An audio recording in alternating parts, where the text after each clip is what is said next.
আসসালামু আলাইকুম। পাঠ করছি প্রণয়ের নব্য সূচনা। লিখনীতে ইনসা ইরশাদ চৌধুরী। গল্প পাঠে আমি রেজওয়ানা খান নদী। পর্ব ২৪। ড্রয়িং রুমে এসে সূচনা প্রণয়ের হাত ছাড়িয়ে সোজা ঋতুর কাছে চলে গেল। ওর ভীষণ খারাপ লাগছে। বারবার মনে হচ্ছিল রাফির জন্য ঋতুকে এমন অপ্রত্যাশিত ঝামেলার মুখোমুখি হতে হয়েছে। মনে মনে বিড়বিড় করে বলল, এই রাফি ভাইয়াটাও না সত্যি একটা পাগল। এভাবে কেউ কোনো মেয়ের সঙ্গে আচরণ করে? যতই রাগ হোক, মানুষের ন্যূনতম কমন সেন্স থাকা উচিত। এদিকে বাড়িতে একজন অতিথি এসেছে। সবকিছু সামলানোর মতো তেমন কেউ নেই ভেবে ঋতু রান্নাঘরের দিকে চলে গেল। সূচনাকে একা এত কাজ করতে দেওয়া যায় না। সূচনাও ঋতুর পিছু পিছু রান্নাঘরে ঢুকলো। ওদের দুজনকে যেতে দেখে সুপ্তিও আর দেরি করলো না। সেও রান্নাঘরে চলে এলো। রান্নাঘরে এসে ঋতু ফ্রিজ খুলে একটি সফট ড্রিঙ্কস বের করতেই সূচনা ওর এক বাহুতে আলতো করে হাত রেখে বলল, আমি সত্যিই খুব দুঃখিত ঋতু। রাফি ভাইয়ার হয়ে আমি তোর কাছে ক্ষমা চাইছি। এতক্ষণ তর্ক-বিতর্ক আর কথা বলার কারণে ঋতুর গলা একেবারে শুকিয়ে গিয়েছিল। সে চেয়ারে বসে ধীরে ধীরে সফট ড্রিঙ্কসটা খেয়ে সূচনার দিকে তাকিয়ে বলল, আরে তুই কেন আমাকে সরি বলছিস? পুরো দোষ তো ওই অসভ্য লোকটার। কি যেন নাম? হ্যাঁ, রাফি। সব দোষই রাফি। সূচনা ঠোঁট উল্টে মৃদু স্বরে বলল, সেই জন্যই তো আমি ক্ষমা চাইছি। ঋতু উঠে দাঁড়িয়ে হেসে বলল, তুই আমার ভাবি হওয়ার আগেই আমার অনেক ভালো বন্ধু ছিলাম। আর তুই তো জানিস, বন্ধুত্বে no sorry, no thank you. সূচনার মুখটা মুহূর্তেই এইটুকু ছোট হয়ে গেল। ওর সেই অভিমানী চেহারা দেখে ঋতু হেসে ওকে জড়িয়ে ধরল। ঋতু পুনরায় বলল, আরে পাগলি, তুই মন খারাপ করছিস কেন? আমার রাগ তো ওই শালা রাফির উপর। তোকে তো আমি কিছুই বলিনি। তাহলে তুই এত ভাবছিস কেন? ঠিক তখনই রান্নাঘরে দাঁড়িয়ে থাকা সুপ্তির দিকে চোখ পড়তেই ঋতু বলল, সরি সুপ্তি, আমার জন্য তোকে ভাইয়ের কাছে এত বকা খেতে হলো। সুপ্তি দু হাতে বুকের উপর ভাঁজ করে হালকা হাসি দিয়ে বলল, এই তো এতক্ষণ তুই সূচনাকে বলছিলি, বন্ধুত্বের no sorry no thank you. আমার সম্পর্কে তুই ঠিক বোনের মতো হলে আমার বন্ধুত্বটাই বেশি পছন্দ। তাহলে তুই আমাকে সরি বলছিস কেন? আর প্রণয় আমাদের বড়, ও একটু বকা দিতেই পারে। ঋতু এগিয়ে গিয়ে সুপ্তিকে জড়িয়ে ধরে হেসে বলল, এজন্যই তোকে আমার এত ভালো লাগে। ঋতুর কথা শুনে সুপ্তিও হেসে ফেলল। পাশে দাঁড়িয়ে সূচনা মুগ্ধ চোখে ওদের দুজনের খুনসুটি দেখছিল। ইতিমধ্যেই রাতও বেশ হয়ে এসেছে। সবাই যেহেতু এসে গেছে, সূচনা দ্রুত খাবারগুলো সুন্দর করে সাজাতে শুরু করলো। ও এদিকে সবকিছু সামলানোর চেষ্টা করছিল, ঠিক তখনই ঋতু আর শক্তি এগিয়ে এসে ওকে সাহায্য করতে শুরু করলো। সূচনা হালকা আপত্তির স্বরে বলল, আরে আমিই তো করছি, তোরা কষ্ট করছিস কেন? ঋতু সঙ্গে সঙ্গে বলল, চুপ কর, তুই একা একা সব কাজ করবি কেন? আমরা তো আছি, আমরা সবাই মিলে করব। শক্তি সম্মতি জানিয়ে মাথা নাড়ল। এরপর তিনজন একসঙ্গে সুন্দরভাবে সব কাজ করতে লাগলো। অন্যদিকে রাফি কাউচে বসে শুধু এদিক ওদিক তাকাচ্ছে, কিন্তু সূচনাকে কোথাও দেখতে পেল না। রাফি ঠিক সামনের সোফায় বসে আছে শুভ, সোহেল, রনি, রাজা আর প্রণয়। শুভ সোহেলকে জিজ্ঞেস করলো, ওই শালা আবার কে?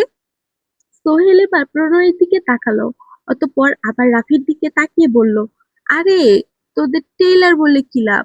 তোরা তো পুরো সিনেমাটাই মিস করেছিস। রাজা কৌতূহলী হয়ে বলল, মানে কি হয়েছিল? সোহেল আস্তে ধীরে বলল, আর বলিস না, একি তো আমাদের বন্ধু প্রণয়ের অ্যারেঞ্জ ম্যারেজ হয়েছে। তার উপর আবার ওই শালা আমাদের ভাবিকে পটাতে চাইছে। বাড়িতে এসেই সুজি সুজি শুরু করে দিয়েছে। প্রণয় কড়া চোখে সোহেলের দিকে তাকালো। এই মুহূর্তগুলো প্রণয়ের কাছে ভীষণ বিরক্তিকর লাগছে। একটু ভালো লাগছে না তার। এই রাফিকে প্রণয়ের একদমই সহ্য হচ্ছে না। ইচ্ছে করছে এক লাথি মেরে বাড়ি থেকে বের করে দিতে, কিন্তু পারছে না। কারণ এখানে তার এমন এক সম্পর্ক জড়িত আছে যেখানে চাইলেও সে এসব করতে পারবে না। যতবার রাফি সূচনাকে সুজি বলে ডেকেছে, ততবারই প্রণয়ের মনে হয়েছে রাফিটাকে ইচ্ছে মতো গেলাতে। পুরো রাফির অস্তিত্বটাই এই মুহূর্তে প্রণয়ের কাছে চরম বিরক্তিকর লাগছে। শুভ আর রনি বিস্মিত হয়ে বলল, কি বলিস? ওর এত বড় সাহস কিভাবে হলো? শেষমেশ কিনা আমাদের ভাবিকে পটাতে চাইছে। কথাটা বলেই দুজনে উঠে দাঁড়ালো। তারপর রাফির দুপাশে গিয়ে বসে পড়ল। এতে রাফি বেশ বিব্রত বোধ করলো। শুভ হেসে বলল, কেমন আছেন মিস্টার রাফি? আপনার মুখ থেকে কেমন আছেন শোনার আগে আগে একটা কথা বলে নিই। অন্যের ক্ষতি করতে গেলে শেষমেশ নিজের ক্ষতি বেশি হয়। শুভর কথা শেষ না হতেই রনি বলে উঠল, ভালো হয়ে যান। ভালো হতে কিন্তু কোনো পয়সা লাগে না। রাফি অতিরিক্ত ক্রোধ নিয়ে বলল, আপনাদের মাথায় কি সমস্যা আছে? পর মুহূর্তে প্রণয় খেয়াল করলো ড্রয়িং রুমে এখন শুধু সে আর তার বন্ধুরাই আছে।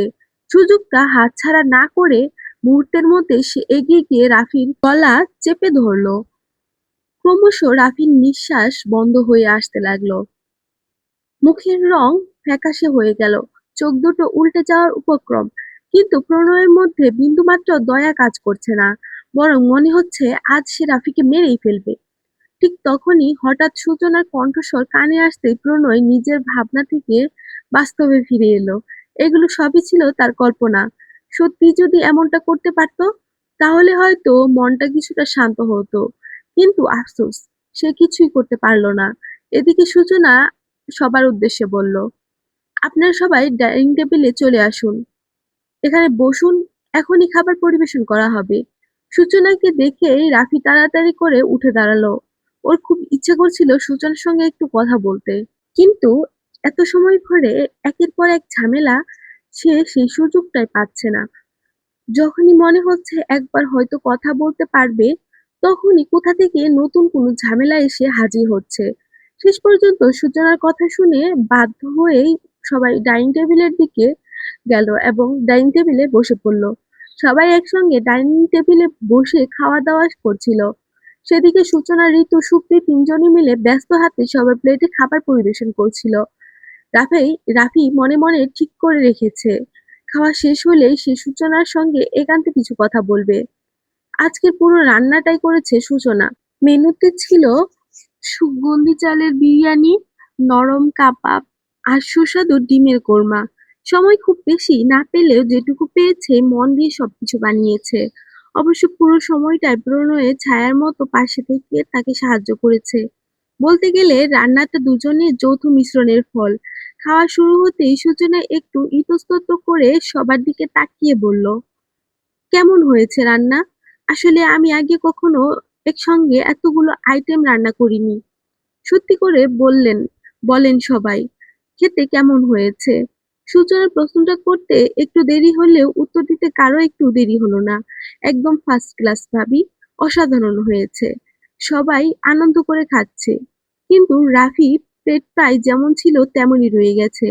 সে চামচে করে অল্প একটু বিরিয়ানি মুখে দিতেই মুহূর্তের মধ্যে তার মুখের অভিব্যক্তি পাল্টে গেল।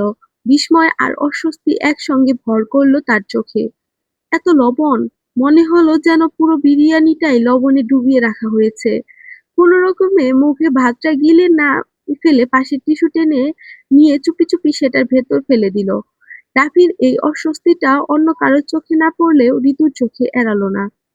ঋতু কোণে চাপা হাসি টেনে সে বলল, কি ব্যাপার বেয়াই সাহেব, খাবারটা কি আপনার পছন্দ হয়নি? হঠাৎ এমন প্রশ্নে রাফি বিস্মিত চোখে ঋতুর দিকে তাকালো। টেবিলে বসা কয়েকজন একবার ঋতুর দিকে তাকিয়ে আবার নিজেদের খাওয়ায় মন দিল। ঋতু আবারও মুচকি হেসে বলল, বুঝলেন রাফি সাহেব, এই খাবার কিন্তু আপনার সুজি মানে সূচনা নিজেই হাতে রান্না করেছে। তাহলে কি আপনার খাবারটা একদম ভালো লাগেনি? রাফি মনে মনে ভাবলো, এই লবণাক্ত খাবার কিভাবে ভালো লাগতে পারে? আর সব থেকে বড় কথা, সবাই এত লবণাক্ত খাবার কিভাবে খাচ্ছে? ঋতুর কথা শুনে সূচনা উদ্বিগ্ন হয়ে রাফির দিকে তাকালো আর বলল, কেন ভাইয়া, কোনো সমস্যা হয়েছে? খাবার কি তোমার পছন্দ হয়নি? রাফি মুহূর্তেই দারুণ অস্বস্তিতে পড়ে গেল। চারপাশে তাকিয়ে দেখলো সবাই বেশ তৃপ্তি করে খাচ্ছে, অথচ তার প্লেটের বিরিয়ানিতে এত লবণ যে সেটা মুখে দেওয়াই কঠিন। ব্যাপারটা কিছুতেই তার মাথায় ঢুকছে না। সে সাহস করে কাবাবের এক টুকরো মুখে দিল। এটাও একদম স্বাভাবিক। রাফি ধীরে ধীরে কাঁটা চামচ শক্ত করে চেপে ধরল। অতঃপর চোখ তুলে ঋতুর দিকে তাকাতেই সবকিছু পরিষ্কার হয়ে গেল। এটা ঋতুরই কাজ। ওর প্লেটে খাবার আলাদা করে লবণ মিশিয়ে দিয়েছে ঋতু। এদিকে রাফিকে এভাবে জব্দ করতে পেরে ঋতু ভেতরে ভেতরে আনন্দে নেচে উঠছে। মনে মনে সে বলল, দেখ অসভ্য, এবার কেমন লাগে? তোর জন্যই আমার ভাই আমাকে বকা দিয়েছে। এবার বসে বসে এই লবণাক্ত খাবার খা। সুপ্তি সোহেলের পাশে এসে থাকা রনির প্লেটে একটি কাবাব তুলে দিতেই রনি সেটি মুখে দেওয়ার জন্য হাত বাড়ালো, কিন্তু তার আগেই সোহেল এক ঝটকায় কাবাবটি রনির প্লেট থেকে তুলে নিয়ে নিজের মুখে পুরে ফেলল। চিবোতে চিবোতে দুষ্টু হাসি হেসে বলল, এটা যেহেতু সুপ্তি দিয়েছে, তাহলে এটা আমিই খাবো। সোহেল এমন নির্লজ্জ কাণ্ড দেখে রনি কয়েক মুহূর্তে অসহায় দৃষ্টিতে তার দিকে তাকিয়ে রইল। অতঃপর ঠোঁট বাঁকিয়ে কিছু না বলেই সোহেলের প্লেট থেকে আরেকটি কাবাব তুলে নিয়ে দিব্যি খেয়ে ফেলল। খাওয়া শেষ করে শান্ত গলায় বলল, ঠিক আছে, কোনো সমস্যা নেই, তোরটা আমি খেয়ে নিলাম। নিজেকে স্বাভাবিক রাখতে চেষ্টা করছে রাফি। ও কোনোভাবেই চাইছে না এই কথা বলতে যে তার খাবার লবণাক্ত। এটা শুনলে সূচনা নিশ্চয়ই মন খারাপ হবে। রাফি সূচনার দিকে তাকিয়ে মৃদু হেসে বলল, খাবার খুবই সুন্দর হয়েছে, কিন্তু আসলে আমার পেট আগেই ভরা ছিল, তাই আর খেতে পারছি না। সূচনা বিস্ময়িত স্বরে বলল, আরে ভাইয়া, এসব কি বলছো?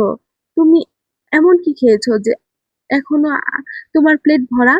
ঠিক তখনই প্রণয় চামচটা নামিয়ে শান্ত গলায় বলল, কেউ খেতে না চাইলে তাকে জোর করার দরকার নেই সূচনা। প্রণয় প্রণয়ের কথা শুনে আর কিছু বলল না সূচনা। তবে জেদের বশে রাফি আরো কয়েক চামচ বিরিয়ানি মুখে তুলল, কিন্তু খাবার আর গলা দিয়ে নামলো না। মনে হচ্ছে প্রতিটা লোকমার সঙ্গে এক মুঠো লবণ গিলছে। সবশেষে সে চেয়ার ছেড়ে উঠে দাঁড়িয়ে বলল, ওয়াশরুমটা কোন দিকে? ঋতু সঙ্গে সঙ্গে হাত তুলে পথটা দেখিয়ে দিল। রাফি দ্রুত ওয়াশরুমের দিকে চলে গেল। দরজা বন্ধ করতেই তার নিজেকে সামলাতে পারল না। পর মুহূর্তেই ঝুঁকে পড়ে বমি করে দিল। রাফির চোখ মুখ পানি ছিটে দিল। অতঃপর মুখে পানি গড়গড় করতে করতে কুলি করল।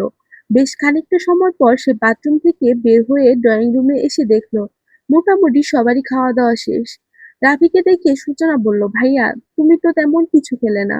রাফি বলল, না কিছু না, আসলে আমি তোর সঙ্গে। রাফি আরো কিছু বলবে তার আগে প্রণয় এসে দাঁড়ালো। হ্যাঁ, আমরা বুঝেছি তুমি আসলে কি বলতে চাচ্ছ। এখন অনেক রাত হয়ে গেছে, আর তোমার হয়তো শরীরটাও খারাপ লাগছে, তাই তুমি বাসায় চলে যেতে চাচ্ছ। সূচনা বুঝলো সত্যি অনেক রাত হয়ে গেছে, তাই প্রণয়ের কথা শুনে রাফিকে বলল, আচ্ছা ভাইয়া, সমস্যা নেই, তোমার যেহেতু শরীর খারাপ, তুমি এখন বাসায় চলে যেতে পারো, না হলে মামি আবার চিন্তা করতে পারে। সূচনার কথাটা শেষ করতেই ঋতু সূচনার হাত ধরে বলল, চল, আমরা সবকিছু গুছিয়ে নিয়ে তিনজনে বসে একসঙ্গে খেয়ে নিই। ব্যাস, সূচনা ঋতুর সঙ্গে চলে গেল। রাফি পেছন থেকে সূচনাকে ডাকবে, তার আগেই প্রণয় রাফির এক বাহুতে হাত রেখে তাকে থামিয়ে দিয়ে বলল, চলো রাফি, আমি তোমাকে এগিয়ে দিচ্ছি। রাফি নিজের বাহু থেকে প্রণয়ের হাত সরিয়ে দিল, রাগী গলায় বলল, আমি সুচির সঙ্গে কথা বলতে চাই। রাফির মুখে এমন কথা শুনে প্রণয়ের বাকি বন্ধুরা বলল, প্রণয়, আপাতত এই গাধাটাকে তুই সামলা, আমরা একটু হেঁটে আসছি। প্রণয় নিজের রাগকে নিয়ন্ত্রণ করে বলল, ওর নাম সূচনা, সুজিনা, আর ও তোমার সম্পর্কে বোন হয়, আর তুমি ওর সম্পর্কে ভাই। এ কারণেই তুমি আমার হাত থেকে বেঁচে যাচ্ছ। আমাদের মধ্যে কি সম্পর্ক সেটা ঠিক করার তুমি কে? প্রণয় তাচ্ছিল্যের হাসি দিয়ে বলল, আমি কে? আমি ওর হাজবেন্ড। আর কিছুদিন পর যখন তুমি মামা হবে, তখন তুমি নিজেই বুঝতে পারবে আমি কে। রাফি কিছু বলল না। সে নিজের ওয়ালেট থেকে একটি পুরনো ছবি বের করে প্রণয়ের দিকে বাড়িয়ে দিল। ছবিতে রাফি আর সূচনা। তখন সূচনার বয়স আনুমানিক ৩ বছর, আর রাফির বয়স হবে ১২-১৩ বছরের মতো। তারা দুজনে সোফায় বসে আছে। সূচনার এক পা রাফির পায়ের উপর রাখা। ছবিটার দিকে প্রণয় ভ্রু কুঁচকে তাকিয়ে রইল। এই ছবি দেখিয়ে রাফি তাকে ঠিক কি বোঝাতে চাচ্ছে। রাফি শান্ত কোমল কণ্ঠে বলল, সুজি সবসময় আমার সঙ্গেই থাকতো।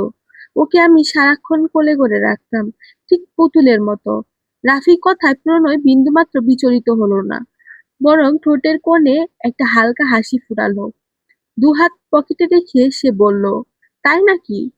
তবে আমার আর সূচনার বিয়ের পর আমিও সারাক্ষণ ওকে আমার কোলে রাখি। ও নিজেও নামতে চায় না। আর না আমি ওকে নিচে নামতে দেই। এখানে পর্বটা শেষ হচ্ছে। তোমরা সবাই কেমন আছো? আশা করি তোমরা সবাই ভালো আছো। কিন্তু আমি একটু ভালো নেই। তোমরা কেন লাইক করো না, কমেন্ট করো না? এবং অবশ্যই আমার পেজটাকে সাবস্ক্রাইব করে রাখবে। পেজটাকে সাবস্ক্রাইব করে পাশে থাকা বেল আইকন বাটনটি প্রেস করে রাখবে। ধন্যবাদ সবাইকে।